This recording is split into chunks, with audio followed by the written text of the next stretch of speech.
getting to grips with how money works.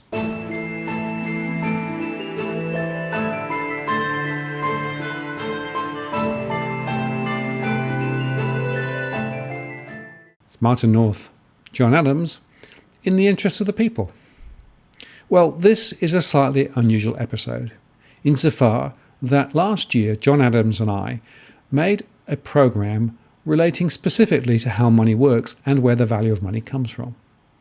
Now, that was at a time when we had very few subscribers, and quite a few of the questions that we've received on the channel subsequently is all caught up with the question of how money works. So we wanted to replay this show again to help inform the current debates about monetary policy, low interest rates, and the use of cash. Essentially, whilst the numbers may be getting bigger, the value of money is not increasing necessarily. So here is the show. And by the way, this particular show was recorded in the old DFA format, so the layout and presentation style will be somewhat different to the one that we are currently using. But nevertheless, I think this is a really important episode and really does lay the groundwork to understand how things are. Welcome to another of our conversations with John Adams, the economist. Hello, John. Hello, how you going? Very good. Good to see you again. You too. So we're going to have an interesting conversation today about money. Exactly. Why that conversation? So monetary economics is perhaps one of the most complex strands of economics that there is. And a lot of the issues that we're seeing in the housing market and with these debt bubbles in the Australian economy and around the world, a lot of it has to do with money and the nature of money and what governments and central banks have been doing with money. And one of the things I've noticed is that there's a lot of confusion among the public about what money is and what the role of money is in the economy. But also, more importantly, there's a lot of confusion and ignorance in federal parliament. That's a surprise. There are a few parliamentarians who have a reasonable grasp about economics, but when it comes to monetary economics in particular, when I was serving as advisor in 2012-13, there was probably only one or two members of Parliament in its entirety, both in the House of Reps and the Senate, that had any sort of inkling about what monetary economics was all about. And interestingly, in our first post, there were a few dialogues afterwards, discussions after the post, saying, well, why can't we just let things continue to run? Exactly. No? Yeah. Exactly. So clearly our audience is also asking some interesting questions about what is money and how does it work, and so it seems quite appropriate to spend some time thinking about what may seem quite a simple question, but I suspect you're going to tell me it's way more complicated. I think it's relatively simple if you have a sort of reasonable understanding of what the basic principles are. But the problem is that in the education system, but also through government and the media, those basic principles are not really taught. Okay. So you're saying it's actually an education problem, right? It's yeah, absolutely. Oh, okay. Right. So I've been doing a bit of a social experiment over the last few weeks, just by talking to people about a very simple question, and then I'm finding people getting quite a bit confused by the question and what it actually means. So here we have on the table, we have 3 coffee cups. We have one coffee cup by itself, and we have 2 coffee cups in another pile. Mm-hmm. So you go to any average coffee shop, say in Wollongong or in Sydney, etc., and to buy a cappuccino in terms of one of these coffees, you're going to buy one coffee with a $5 note. And you're going to buy 2 coffees with a $10 note. Now, in reality, what you're doing is that you've got 2 pieces of plastic with different color ink, and yet one piece of plastic allows you to buy 2 coffees, whereas another piece of plastic only allows you to buy 1 coffee. So the question is, why is it that one piece of plastic gets you 2 coffees, and another piece of plastic only gets you 1 coffee? What do you think, Martin?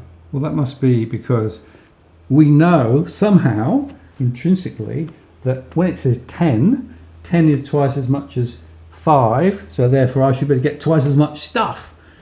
But it's the same bit of plastic. It is the same piece of plastic. So it's interesting you talk about intrinsic value. So the government has said that this piece of plastic is worth 10 or it is worth $10 worth of stuff, whereas this was only $5 worth of stuff. So now, in this situation, there is no difference between the two pieces of plastic, and most people believe that this piece of plastic is worth more is because the government has said it is. And in economics, this is what they call fiat currency. So fiat in Latin is it shall be.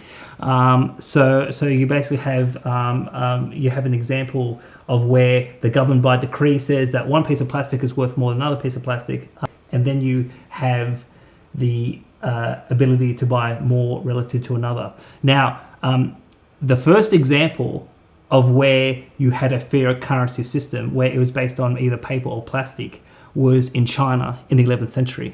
And what happens is that when you give politicians and bureaucrats control of the money and they can just create infinite amounts of paper or plastic, ultimately people see past the illusion that you have between these pieces of plastic, because they realize that there is no intrinsic value. So historically, the reason why the $10 note would be worth more than the $5 note is because you could go to the government and trade this piece of plastic for more gold or silver. So I have some silver pieces here from the Perth Mint.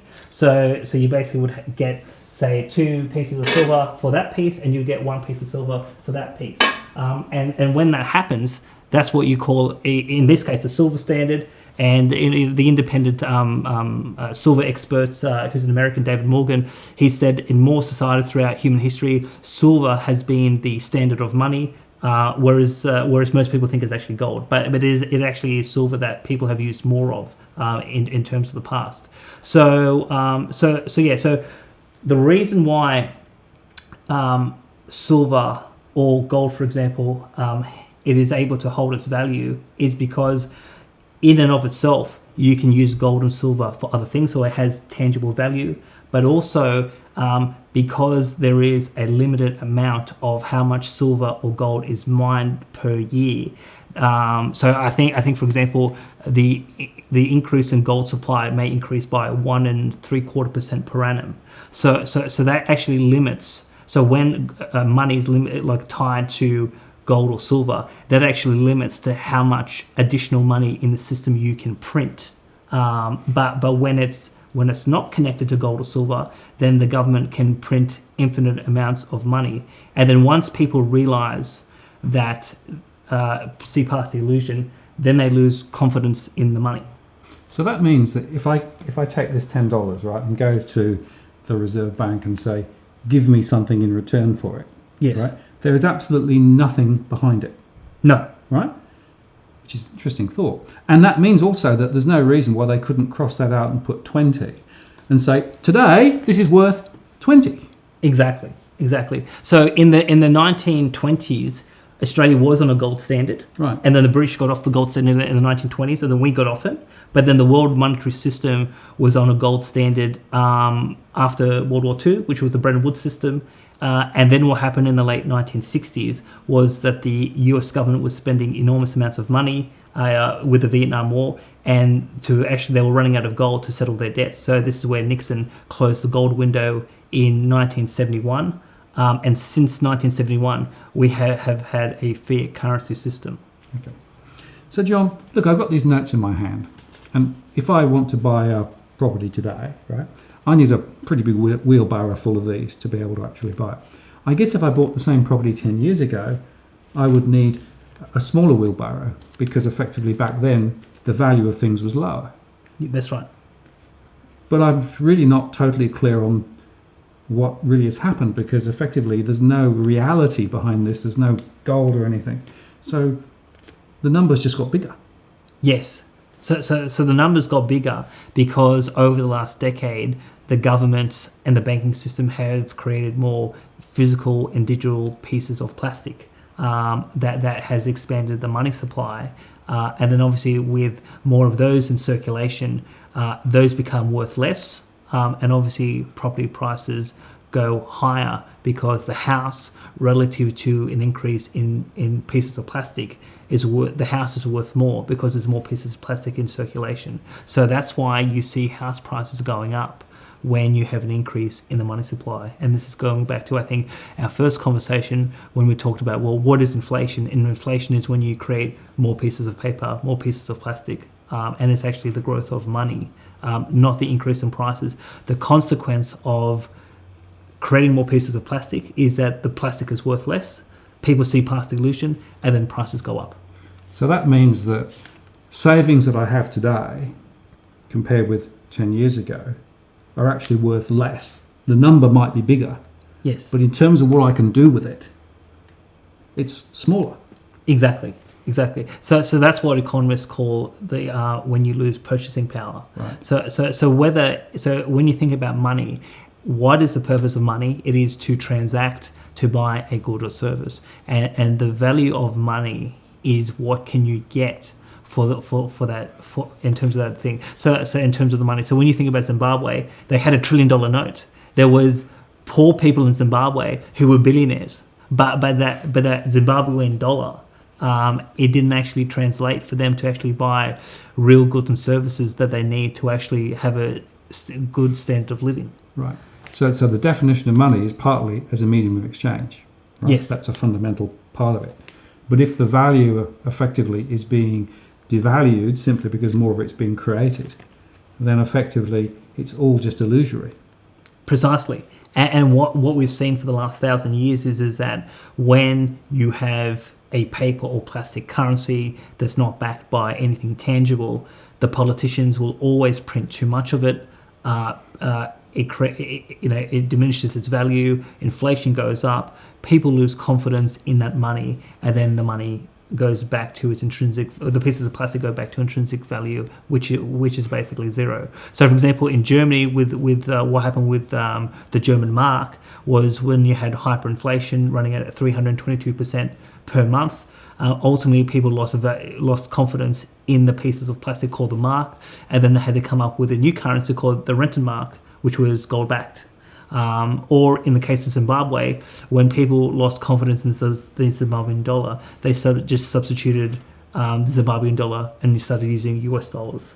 And so those examples. So obviously these examples are people saying, well, we're not going to see, or people, we've never had hyperinflation in Australia. People saying, well, those things don't happen. But this is the course of what happens when you create too many pieces of plastic. You have runaway inflation, and you have loss of value. And this is what we're seeing in housing. And obviously the consequence of that is we've got the biggest amount of debt relative to income since the first sleep. Okay. So let's just, as we come to the close of this conversation, then come back to the question. So who is stealing our money? Well, so who is stealing the money? It is the politicians. It is the Reserve Bank. They are creating pieces of plastic that is actually diminishing the value of the dollar, and that is then resulting in the prices of things going up. And so you think about housing. People like to talk about increase in population, immigration, or land supply, or bank, or government regulation, or material cost, electricity, etc. And obviously those elements play a role in the price of a property. But we know that the bulk of the increase in property prices is due to what they've done with money. It's because it's actually reflecting in the debt statistics, and this is why we've got the biggest debt bomb in the history of the country. John, every time I speak to you, I end up feeling less comfortable at the end of it. But thank you nevertheless. It's been really interesting. And next time I get a note out of my wallet, I'll think twice. No Thank you problem. very much. Thank you. So there you have it. A really important episode there to understand how money works. Martin North, John Adams, in the interest of the people. We'll see you next time.